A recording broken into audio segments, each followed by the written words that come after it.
rebuilding confidence, and harmonizing with nature. With over 4 decades of changing lives, your self-discovery archaeologist,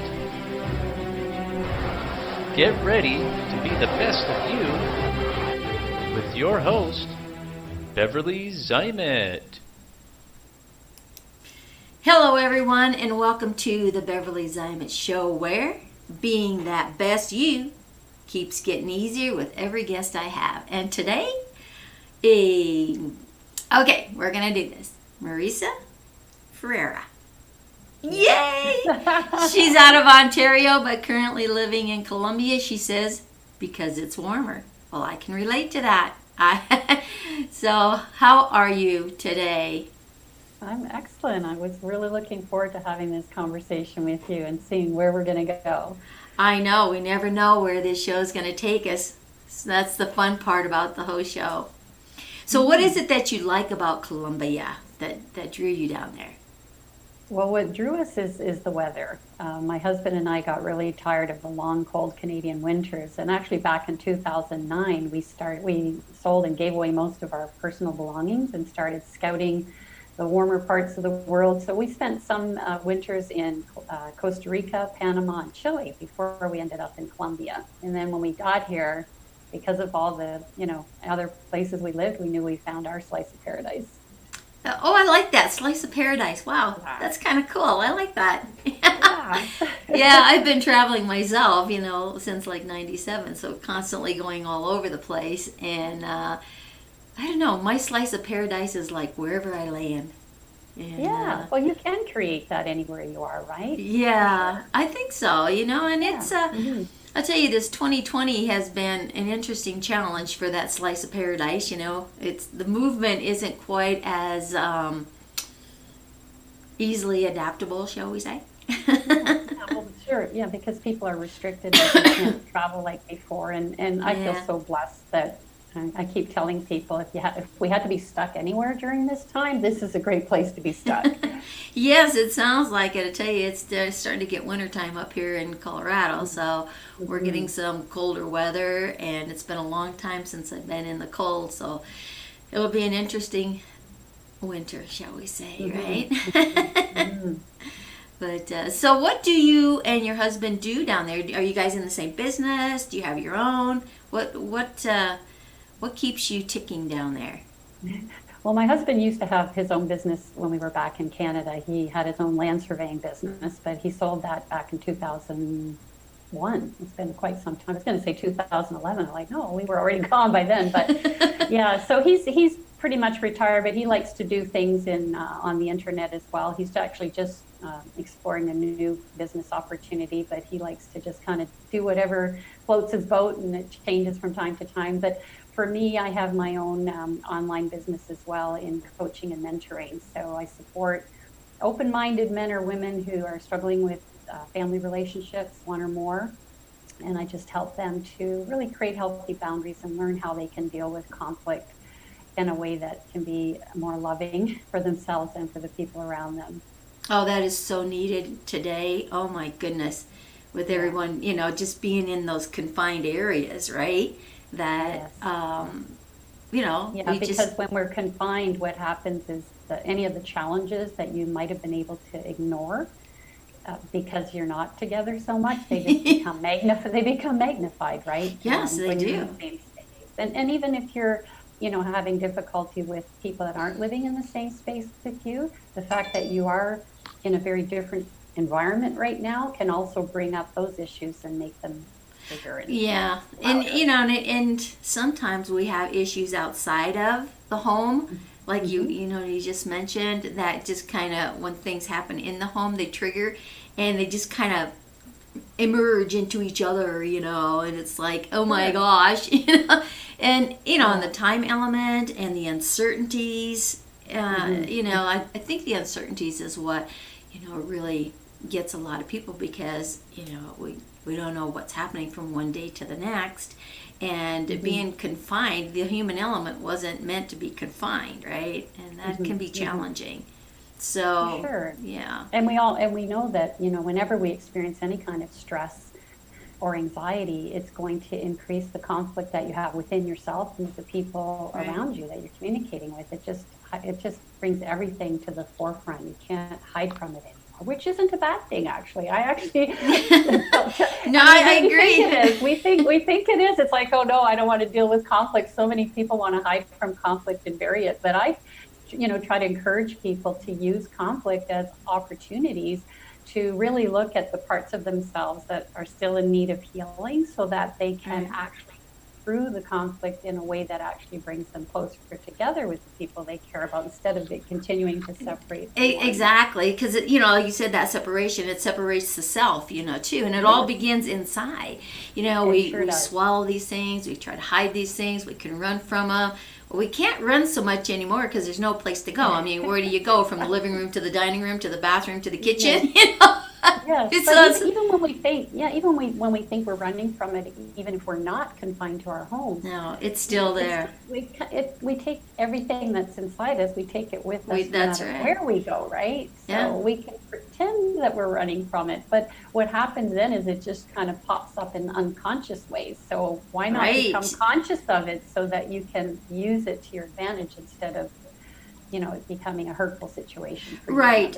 And we've known from science, it's been proven that holding in emotions and different issues and conflicts, that it will cause the body to begin to break down in different dysfunctions and stuff like that, which aren't healthy, and we set ourselves up to be busy, right? And that we kind of think, well, if I'm busy, then I don't have to think about it and it'll go away.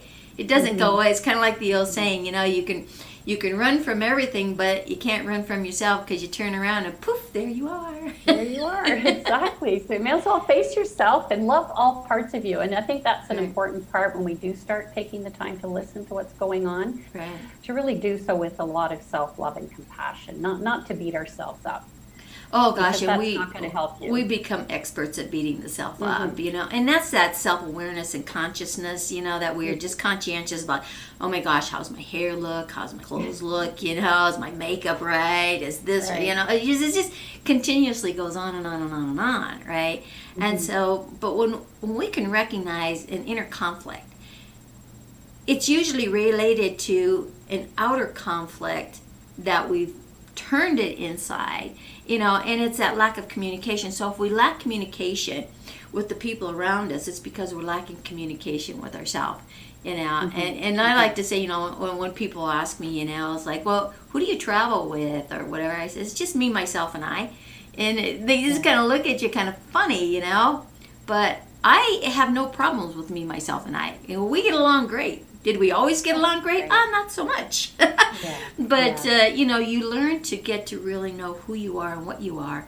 And when my journey started back in 1974, it was my total loss of identity that got me on my journey. Wow, and that's so so when you look at where is that conflict, the conflict has to do with the identity and the truth of who you are. But it all starts in here. When you can alter and shift everything on the inner, the outside world begins to change. Big time. And it's interesting you said that, because that was how my journey started too. It was back in probably more like 1978, or maybe 76 actually, when I went to college, and I recognized that I didn't have a self-identity. I didn't know who I was. I didn't know what I liked, what I didn't like, what my opinions were, nothing, because I was so suppressed, from my dysfunctional upbringing and traumatic upbringing, that I just kind of completely shut down. And I realized I didn't want to be like that for the rest of my life. So yeah, that's sometimes what happens to people, is when we recognize that, is this it? Is this how my life is going to be forever? And no, we can make changes anytime. It's never too late. No, that, and that's a key, phrase you just said there. It is never too late. So it doesn't matter. What matters is that you make the action to make that change, because change is going to happen around you no matter what. The question is, are you going with or without it? Exactly. Because it's going to go. And we look at this identity thing, and it's identity by association. So when you stop to think, who are you? What is your identity? Because, and I'm sure you get the same thing when you ask someone, so, well, who really are you? And they start saying, well, I'm a mom, and I work here, and I do this, and it's all by association. Okay, now we know what you do and what you are, but who are you?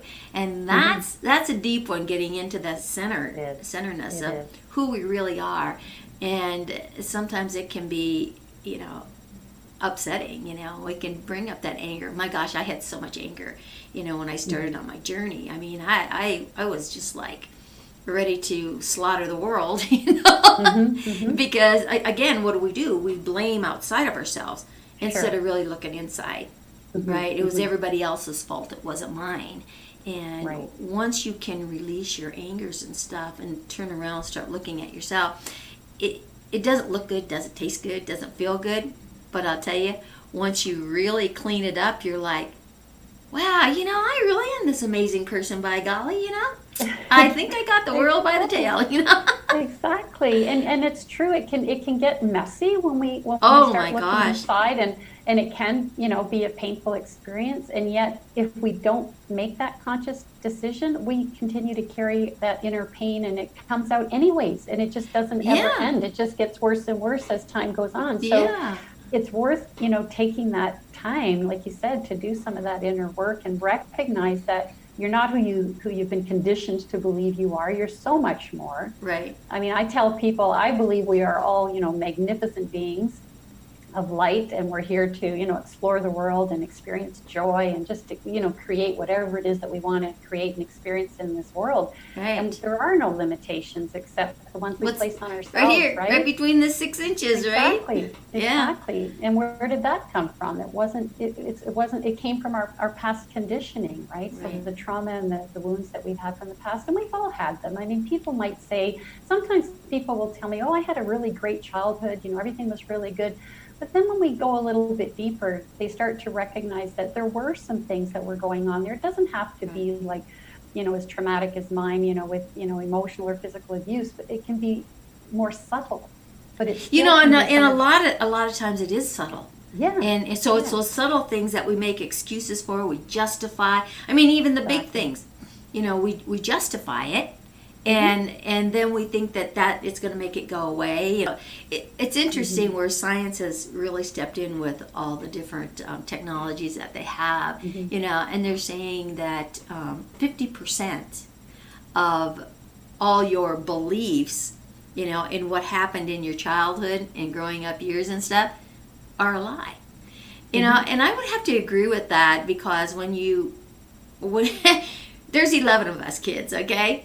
And so we all get together, you start talking about different time periods and stuff like that, and you listen to their story, and then you listen to your story, and it's like, are you sure we were at the right place at the same time here? Because it's not how you remember it, so whose memory's right or wrong? Well, nobody's is, because it's yours, and yours is the memory that's right, and so trying to defend that, again, there's that conflict, it's how you justify it and what's going on emotionally, with you, regardless of what age you are. That's how you interpret, and that's how you store it in that memory, and that becomes your truth. And those are the things that run on autopilot, and so it really doesn't matter, because everything is so distorted. And then you start attaching, because all thought's magnetic, then you start attaching to other people's garbage when they start telling about a story that's similar, it's like, oh my gosh. So over the years, I've developed what's called the Are system, where it really doesn't matter. You don't have to go into the story anymore. It's like, first off, you just recognize that Houston has a problem. Okay? All right, Houston, you got a problem going on in here, wherever it is, right? So what do? We have to recognize it, and then we just acknowledge it. When you can tell the subconscious that, hey, I acknowledge this issue as being the truth, It doesn't matter what it is because it's so distorted, as we just described. Mm-hmm. Then the subconscious says, oh yeah, you're right. Okay. It kind of lets down its guard. It's kind of like a little kid when you give them a new toy, and then 30 minutes later you want to take it away from them, or you tell them they have to share with their sibling or something, and it's like they're going to fight to the bitter end. The subconscious is like that, so it's going to hang on to it because it's theirs. You gave it to them, right? Sure. And so, but when you say, yep, you're right, then it lets down the guard, and it's no big deal because you don't have to fight for it. And at that point they're ready to give it up, and then you can just release it.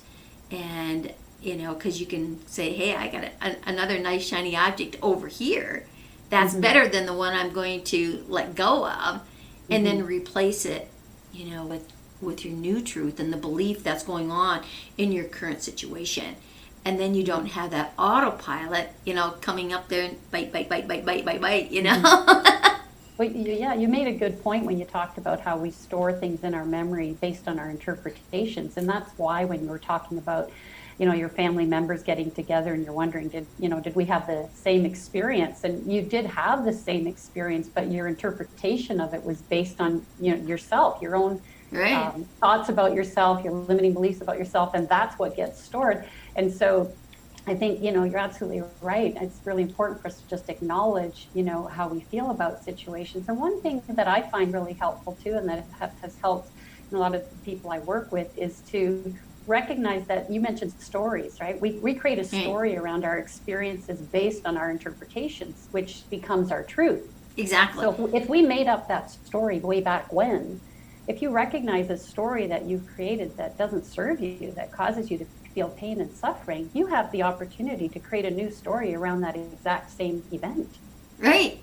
And that's what you can look at it from a completely different perspective, and it doesn't mean it isn't true. I mean, how do you know what's true? It's whatever you say is true, right? It's like, so I'll say to people, if you're going to make it up, make up a good one. Make up heck yeah, make it a happy one. You, right? Yeah, exactly. Create a story around it that works for you, and let that become your new memory.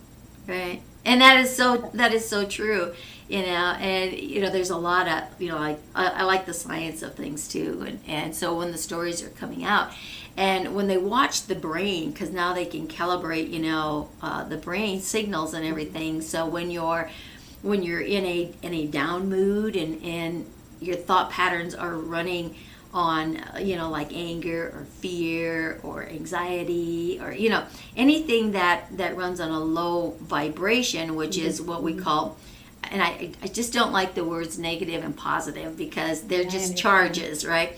But we have words that run on a low frequency, and what they trigger in the brain and how the body itself, how all the organs respond is quite interesting, because again, we hit those in that feel-good zone, what they call the feel-good zone. If you're thinking thoughts of negative things and unhealthy things and fearful things and poor little me things and all that kind of stuff, you're creating a release in that feel-good zone, because it all goes into the same arena, and it takes a lot more energy and effort to stay in a down zone than it does in an up zone. So that when you start thinking happiness and joy and fun, you're hitting the same feel-good zone, right? So different hormones are being released because of the charge that's hitting, which is interesting. And if you think about it, when you're happy, you have more energy, you feel lighter, and you can test it yourself. Oh, absolutely. Just go into it and you just start feeling your whole body just like weights down, And so when you open up into that excitement and happiness, it's so different. And you can rewire. You tell it, change the story. And another thing, when you're talking about energy and frequency, that's why many people, and even research has proven this too, if you are feeling anxiety, or you're feeling down or depressed, one of the best things you can do is start focusing on gratitude, because you can't be depressed and grateful for something at the same time. So even if you have to start small, sometimes people think, well, what do I got to be grateful for? I don't have enough money to pay the rent or this or that. And they're focusing again on the things that are not working in their life. Right. But I'm like, start with, hey, I'm grateful. I got eyes that I can actually see. There's not everyone on this planet that can say that. Yeah. Right? My legs work. I can walk. I can talk. I can taste food. I'm grateful for the sun. I mean, when you really go on that path of gratitude, I mean, I'm grateful that I have hot water for showers. That wasn't always the case when we were living in some of these other countries. Oh my gosh, we had to learn to ask when we went to rent a place, because, you just assume hot water when you come from North America, right? Until you rent a place and it's like, oh, we didn't actually ask, you have hot water for showers? It's like, right? I mean, that's something to be grateful for. So we can always find things to be grateful for. And right. The more we get into that energy, the more wonderful things start to appear in our lives that we have more to be grateful for. Exactly. So it feeds on itself, right? It does feed on itself, and that's a great point to make, because it's like the Native American story, right? When the little warrior asks his dad, about this, because he had two people inside of him, and one was this angry one and one was this happy one, right? And he said, the battle that goes on, which one's going to win? And he says, the one you feed. Exactly. Right? Love that story. I know. It's so true. It is so true, because we live in this world of duality, right? Mm-hmm. Yes. And as you mentioned, if you have depression or if you have happiness, right? You got to be one or the other. You can't have both, not at the same time. Mm-hmm. It's totally impossible to be happy and sad at the same time. I wrote a book called Which Side of the Fence Are You On? And it's on the world of duality. That's great. It was one of the most fun books that I've written. It was definitely interesting. But when you really start to focus on that, so where you pay your attention, what you feed, and I really love the saying too, what the mind can conceive and believe, it can achieve. So when you break that apart, so your thought processing is where it begins. Where are you thinking, and what is it that you're thinking? And that goes back into, as you mentioned, changing the story. How are you going to rewrite the story? Are you living you for you? Are you being you the way you think other people want you to be, so that you can do what? Be accepted. And this is one of the things that I share with a lot of my clients is, there's billions of people in the world. I'll stake my life on it. There's going to be somebody out there that's really going to like you for who you are, and not who you think you have to be because of everybody else that's in front of you.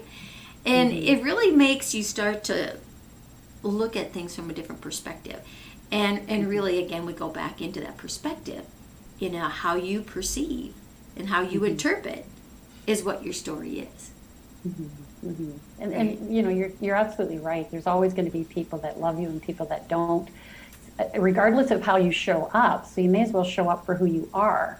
Not, like you said, it makes it easier to run around in this little skin bag, right? It does. But people find it harder with family. Like, they just find it harder because people will sometimes say to me, they have an easier time creating boundaries, for example, with their coworkers or with friends. But when it comes to family, it's tougher. And I understand that. It's because we have more of an attachment to wanting to receive the love and the acceptance and the validation from our family. But when we can give that to ourselves and no longer need it from them, it becomes much easier to start having those boundaries with them in a loving way. And that's the thing too. Some people think a boundary means you've got to, put the stake in the ground and say, that's it. You're not going to treat me this way again. It's not about coming from an angry place or this adamant place. It's about coming from a loving place, loving yourself enough to say, this isn't working for me. And say, you can tell the other person, I love you. I want to be in relationship with you. And this just isn't working for me. It's causing me too much, whatever. Right. And it needs to stop. And they might not like it, and that's okay. We need to be okay with people not liking the choices that we make, because they're not going to like it if it doesn't give them what they want. Oh wow! Now that Right? say that again, because that is so relevant. Say that again. Yeah, people are not going to like it when you change things or when you create a boundary that doesn't give them what they want. When you give yourself what you want, but they perceive it as, well, now they're not getting what they want from you, that they're used to getting, especially if they've been used to getting Right. it, and now you're Exactly. saying no more, that can be really difficult to Yes. stand in your power in those situations. Yeah. It really does. Well, we got a little freeze up here. So, but as you know, things change in your life, and how you perceive it and how you respond to it. And not everyone is going to approve of the boundaries that you're creating or of the boundaries that you thought you once had, right? You So, know, then you're able to stand in your power and just lovingly say, I know I've been doing this for a long time, and it's going to stop today. right, right. We lost you there for a minute and then you came back. I know. Well, you know what? I thought I saw you freeze there too, so I'm not quite sure what got in there and what didn't, but we'll know when you re-listen to it, right? Yeah, I tell Yeah. you, technology in today's world, because of of the situation and everything that's happening, and all the schools stepping up to the Yes. plate and grabbing Zooms and Mm-hmm. airtime and bandwidth. Oh my gosh, it's been absolutely crazy. So, but Mm-hmm. life goes on. It doesn't matter what transpires. And again, you work through those issues, and it's the same whether it's technology or whether it's inner technology thought patterns, right? You just kind of Sure. move with that flow to see what's going to transpire. Mm-hmm. And so the next moment is always an excitement. And again, we're talking about the emotional things, right? And that next moment, where are you in your emotional mindset, right? Are you living in fear that every moment that comes, what was there going to be a boogeyman behind here or behind there or coming out of here? Or, the uncertainties is the boogeyman, right? Mm-hmm. And and again, that goes back into childhood things too, right? And so when we look at that, what's happening in today's uncertainty world, it triggers those stressors. And to really become peaceful inside is going to help you to become peaceful on the outside, to say, well, wait a minute. I can fear that there's going to be a boogeyman back there, or you know what? I can make whatever I want. And again, that perception, right? I can make whatever I want that's going to be in this situation, and recreate and reinvent your old belief systems and stuff like that. So it's an interesting world we live in, and in the understanding of it. And again, I like to go back into the science now, because I was in metaphysics kind of all my life, I guess, that I didn't really know that was a name for it until I had moved from little farm country Iowa to the big city of Denver, right? And that was in '79, and I started getting to know different people in alternative and in energy work and stuff.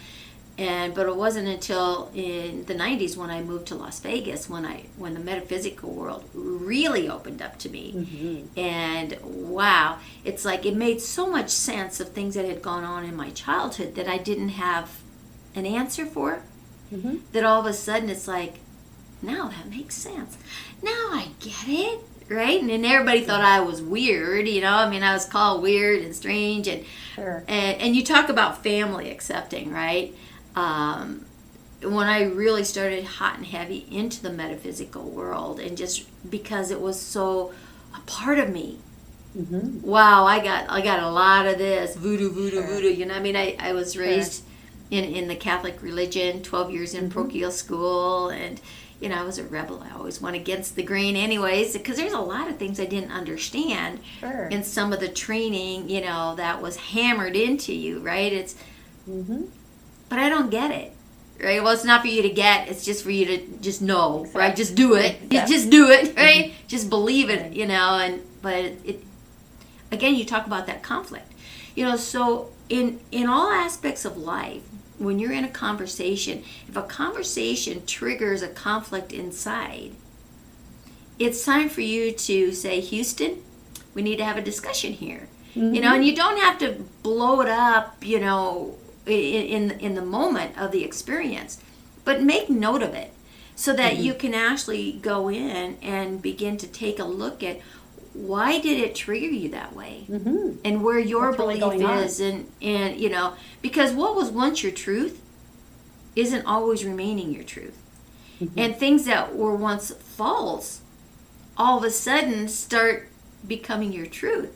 Because when you increase your database of knowledge and the experiences that you've had, you know, in your adventures, those interpretations begin to change. And you've got to stand, like you said, in your power, strong enough to say, wow, that's no longer a truth. It does not serve me a purpose in the manner in which I stored it. So, storage bank, we're going to make a change here, right?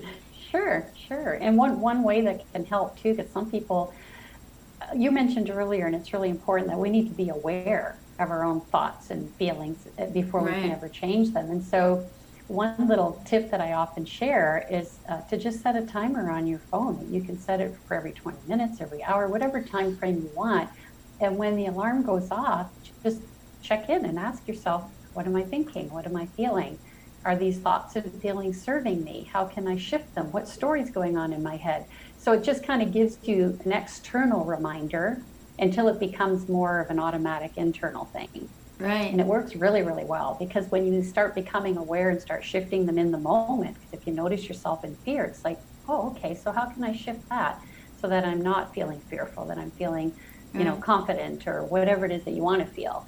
You do that more and more throughout the day, it becomes your automatic go-to place instead of the fear.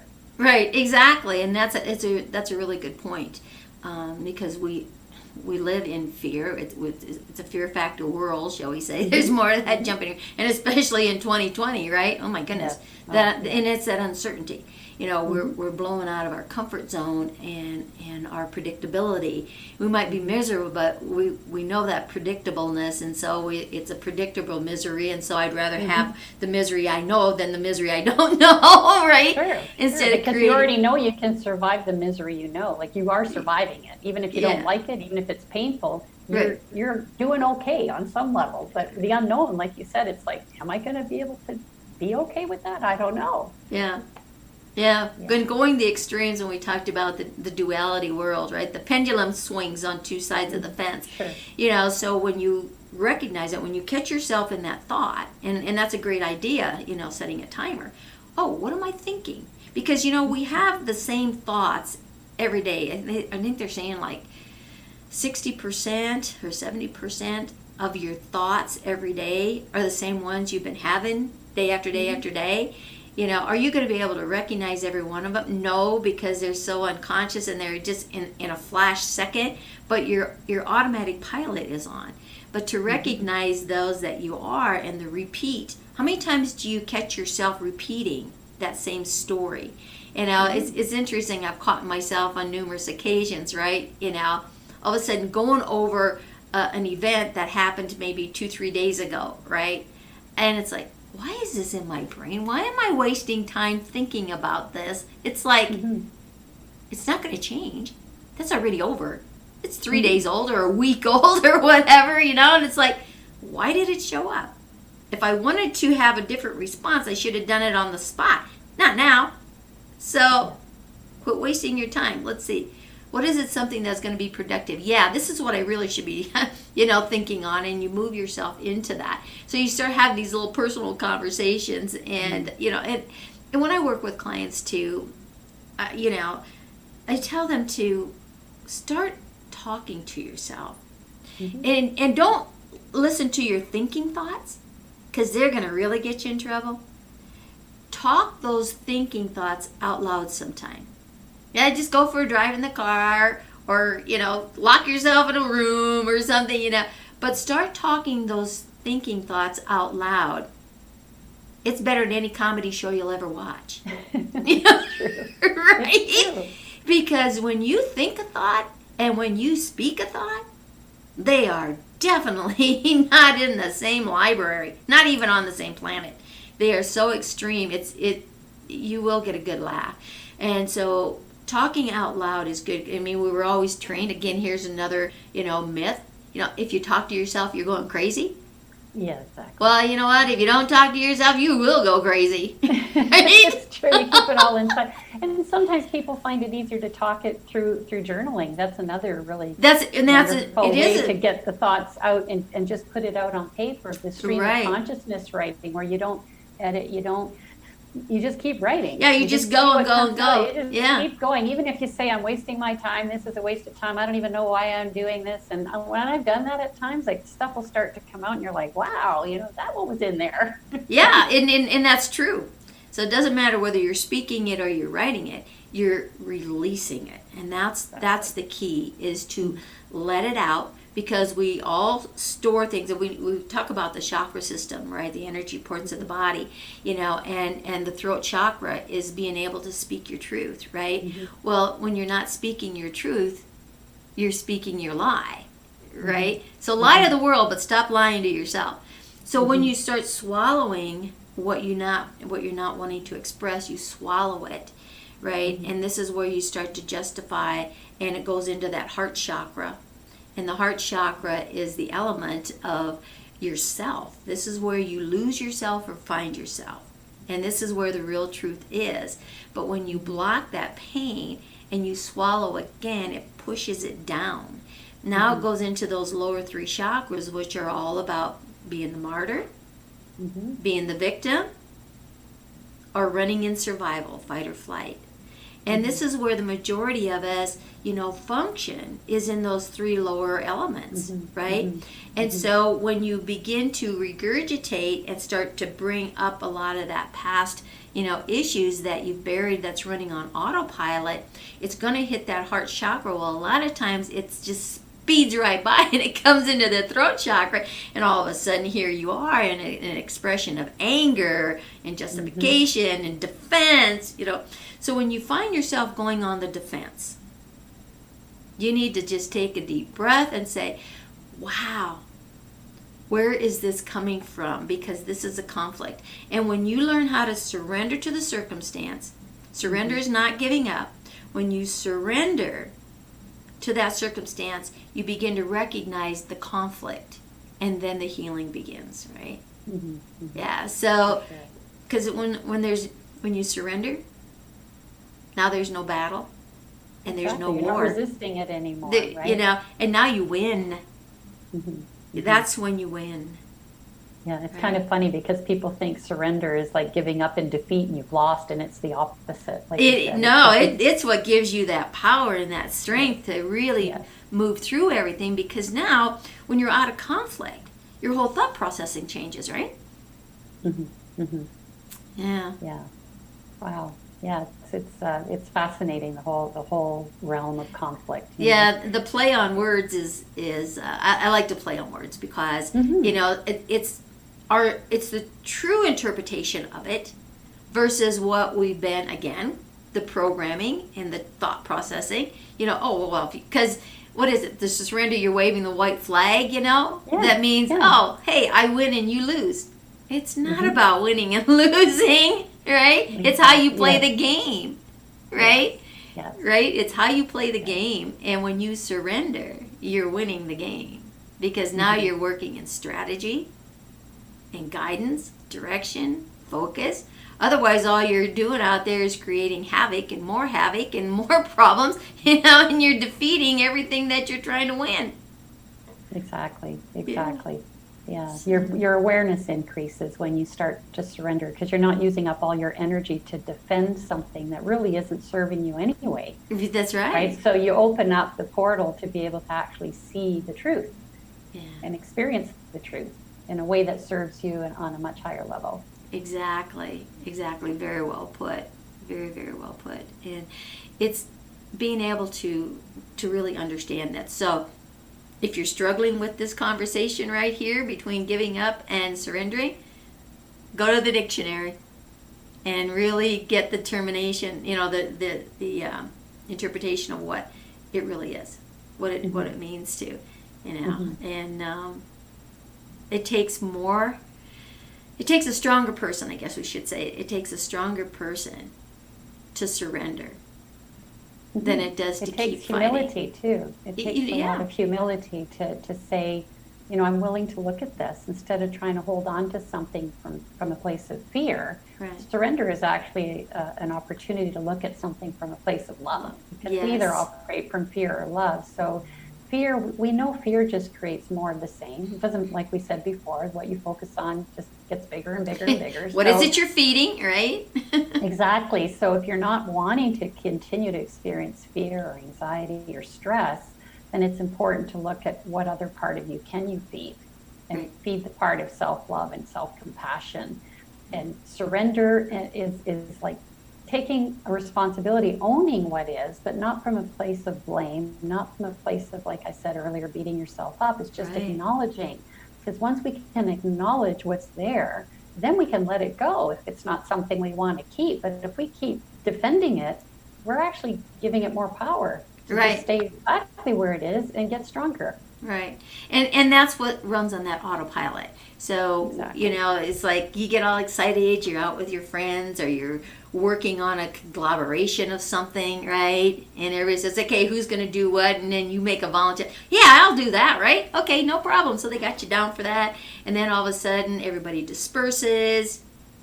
And now the old program starts to show up, right? And then it keeps showing up, and it gets louder and louder. And you're like, oh crap, what did I just do? Now we run into that, what we call buyer's remorse, right? And it's like, what the heck was I thinking? Oh my gosh, I volunteered for that. Then you start trying to find an excuse to get out of it. So when things like that happen, those are the things that you want to really begin to recognize, right? As to where's the power.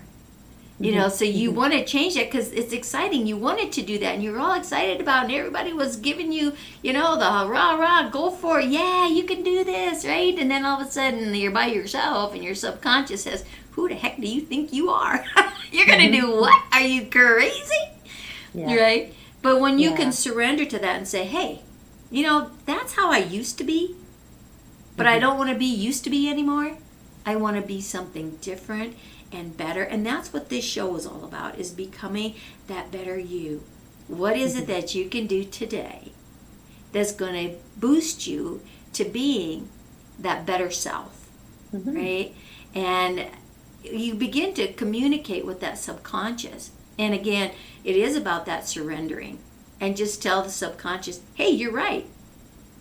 But now we're going to work together, and we're going to change things, right? We're going to change it to better, because, you know, that one don't work so good anymore. Let's see what we can do with this one and see if that works better. And the subconscious will agree with you when you quit fighting it. Right? Yeah, again, fighting it just gives it more power. Yeah.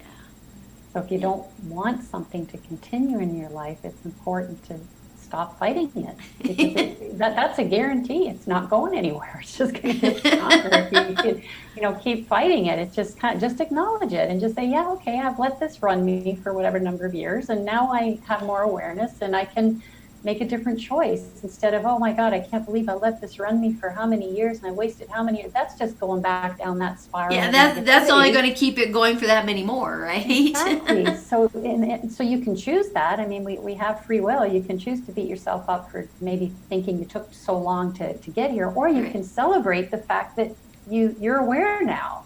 You can start from this moment to make those positive shifts in your life. It's going to move you in the direction where you want to be. Your better self, like you said. Right. We can make that choice in every moment. And you're the only one that can make the choice. Don't let someone make that choice for you, because that's kind of what got it started down the wrong track in the first place, right? You know, and so looking back on where you came from is a good thing, but it's going to be a better thing when you look on where you're headed. And if you don't want your future to look like your past, you better shift right here in the now, because really that's all we have, right, is the now. Sure. Right. Yeah, and what we're thinking now, and what, those automatic thoughts and memories and everything else that we're experiencing now, if we keep focused on that channel, it is going to be brought into our future, because this now moment brings us to the next now moment and to the next now moment. So that's why it's just so important to monitor our thoughts in as much as we can and keep Right. shifting them into the direction of what we want to experience, what we want to create, instead of what we don't want. Because Right. a lot of times people are more clear on what they don't want, which is a good place to start, because sometimes people don't know what they want. I'll ask them, what do you really want? They go into, I don't want. And I'm like, okay, so let's now look at that list of the don't wants. And instead of I don't want this, what's another way to express the same thing from a I want that? Right. So just kind of, again, that's another way of reprogramming our minds and our autopilot. Instead of focusing on, I don't want this, I don't ever want to experience that again. Just tweaking that little bit, just rewrite that statement or that story from don't to do. Just Yeah. And it's interesting that you say that, because that definitely is relevant. When you look at what the subconscious, connects with and hangs on to, it doesn't pick up the not part. Exactly. It just picks up the do part, right? So when you're saying I don't want, what your subconscious is hearing is I want. Mm-hmm. Right? Exactly. So you better say what you want behind that, Mm-hmm. And start, it's easy to do. You just do the opposite of what you don't want. Yeah. Right? Because it's the duality, like we talked about earlier. That's right. In a universe or in a world of duality. So if you know what you don't want, then you want the opposite of that. So just state that instead. Yeah. There's so much more power in stating what you want. That's exactly right. So what it is that you're charging, what is it you're feeding, right? Exactly. And you have your negative charges and you have your positive charge, right? And one will fuel the other, right? But because you need both. We're an electromagnetic being. We live on an electrical magnetic planet, right? So those charges are necessary. Everything, just the technology we're using here. If it didn't have both negative and positive charges connected with it, we wouldn't be speaking and seeing each other, right? We wouldn't have the lights on in the room, So all of these things are done by charges, by energy, by vibration, by frequency. And thought is nothing more than a frequency. And so how you interpret it and how you feed it, so you have emotions and feelings. Emotions is the word, right? That's just the word. That's the object, shall we say, right? Okay. But the feeling is the charge. We connect to that. Mm-hmm. And that's what creates the frequency of what we draw to us, is the feelings. That's why our feelings are so important with our feelings. How am I feeling? And to really do our best to feel good as often as we possibly can. Right. The old saying, laughter is the best medicine. Yes. And again, let's go back into the science. They've proven that, where people who have been really sick with, even life-threatening, diseases, where what they did is they shifted their whole thought processing. They never focused on any of the negatively charged anything, right? They watched comics, they laughed, they went out in nature, they just really shifted, and again, looking at that gratitude. So they moved into that gratitude space, that high elevation of positive charges. And all of a sudden, after several months of all of this, that devastation, that threat was gone. So the mind is very powerful, and it's been proven over and over and over. And it's not about, that's because they don't have anything different than you do. We're all created equal in every aspect. We have free will to choose or to not to choose, right? Exactly. And like you said, we have free will to decide, what part of us we want to feed. Yeah. What part do we want to have grow? Right. Yeah. Just try it. You might like it. Exactly. And that's the thing. I tell people, just experiment. You don't have to take my word for it. Like, try it out. I had one client when I suggested she focus on gratitude, for example, because there was a lot of really very challenging situations with her ex and kids and parent alienation and all this stuff. And so she just was devastated and in a lot of pain and didn't think she'd ever feel happy again. And I suggested she start focusing on gratitude. Well, her initial response was like, that's not going to change anything. How's that going to change anything? I'm still going to have this and this and this and this going on. And I said, don't take my word for it. I said, just would you be willing to just experiment with it? Look at it like a science experiment. Right. And so she did. And now, she's just tells other people about how powerful just focusing on the gratitude, things started to shift in other areas of her life, and she's recreated a life of joy and happiness and connection, and that she told me she didn't think she'd ever feel again. And it was just that little exercise of gratitude. I said, every night, just think of 3 things. It'll take you 10 seconds? I said, we're not talking about a lot of time here. Yeah, it's right? not like you're sitting there in this hour-long meditation. No, it doesn't have to take a long time. And then I actually suggested to her too, just put a timer on your phone, and whenever, and you decide the frequency of it. If you want to do it every 3 hours, that's fine. Every 10 minutes, whatever you feel good about. And when it goes off, think of something you're grateful for. Just state it, feel it for a few seconds, and continue with whatever you were doing. You will be amazed at the difference it'll make in your life. And it did. Now she's telling everybody else. Yeah, it's the simple things in life that make the biggest changes. Things. Right. Yeah. Right. Simple, consistent things, because it's not like you do it once, right? Right. It's not like I did my gratitude, for 3 minutes yesterday, and my life hasn't changed. No, it did not happen overnight. We didn't get to where we are. Your feelings of depression or anxiety or stress did not occur in a 3-minute thought, right? It's an accumulation of time and time and time. And so we need to just replace that with an accumulation of more positive thoughts and energy, and gratitude is a great place to start. It's an easy place to start. It is. It really is. And sometimes, we make things, well, all the time, we make things either difficult or simple, right? And again, that's another old belief, that if it's not hard, it's not worth doing, right? And that's so another lie that we've bought into. Exactly. We're talking about lies, that most of our thoughts and beliefs are based on lies. That's one of them, I believe, that it has to be tough. You've got to work through something tough to make it. Yeah. And that's not always the case. To be tough sometimes is to be vulnerable or humble yourself, right?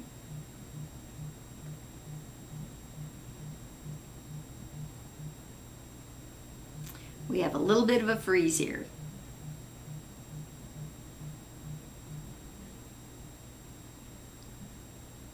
Oh, you're back. Hey, you're back.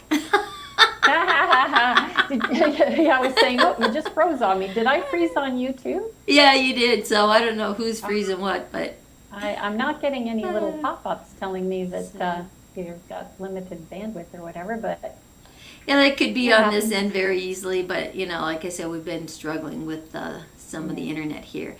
But oh my gosh, we are coming up on the hour, and Marisa, this has just been. I know. Where did the time go, right?